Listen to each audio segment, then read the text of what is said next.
This example illustrates the analysis of a simple project with at-risk.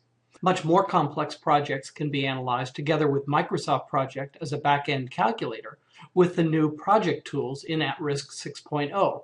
But the current example doesn't use Microsoft Project at all. The whole example is created in Excel. The project itself consists of 6 tasks. Tasks 1 and 2 can be started at time 0 right away. When both are completed, task 3 can be started. When it is completed, the first milestone of the project has been reached. Then task 4 can be started, and when it is completed, both tasks 5 and 6 can be started.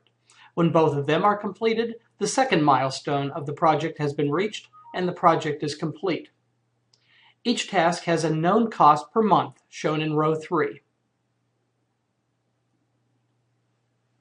In addition, there are bonuses for reaching milestones on time, that is, by their deadlines in rows 5 and 6. These bonuses are listed in rows 7 to 9. The times to perform the tasks are uncertain, and Pert distributions are used here to model the uncertainty. A typical Pert distribution is similar to a triangular distribution, except that it is rounded. It is typically specified by minimum, most likely, and maximum values. These parameters are listed in rows 12 to 14. And the uncertain times can be generated in row 17 with risk Pert functions.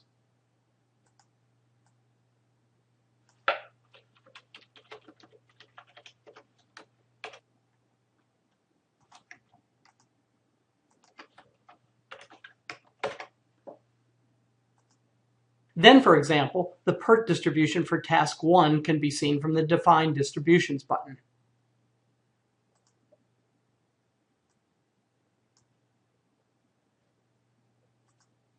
Note that the values in row 17 are the most likely values. This is done from the Application Settings button. Specifically, under the General tab, you can check the Static Values option and then choose Mode from the drop-down lists. Alternatively, you could show expected values, that is, means, in these cells if you prefer. Note that for non-symmetric Pert distributions, the mean is not quite the same as the most likely value. For example, the mean is larger than the most likely value if the distribution is skewed to the right. This mode setting is a handy setting for comparing a deterministic project with all task times equal to their most likely values to a simulation model with random task times. Note that the project completion time for the deterministic model is 26.5 months. Similarly, the project cost is $91,390, and the net project cost after bonuses is $26,390. As you will see shortly, these are different from the mean values of these outputs in a simulation model. Also, note that the critical path for the deterministic model consists of tasks 1, 3, 4, and 5. As you will see, this is not necessarily the case in the simulation model, where tasks 2 and/or 6 can be in the critical path. The formulas for the outputs, all of which have been designated as at-risk outputs, are straightforward for this simple project. Here they are.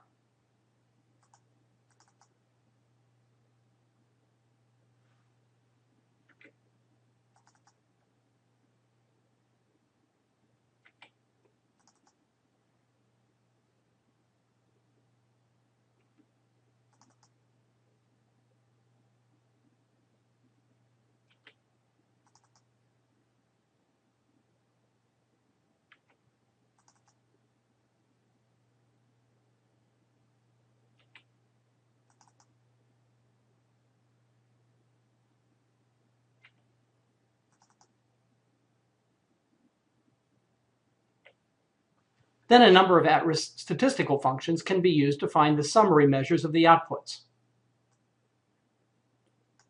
Specifically, risk target can be used to find the probabilities that the various tasks are critical, that is, these numbers are 1, Risk mean, risk standard deviation, and risk percentile can be used to find the basic summary measures of times and costs.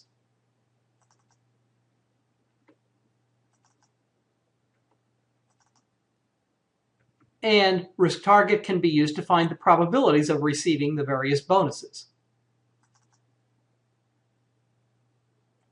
Of course, these measures are not meaningful until the simulation has been run. I will now run the simulation for 5,000 iterations and look at a few results.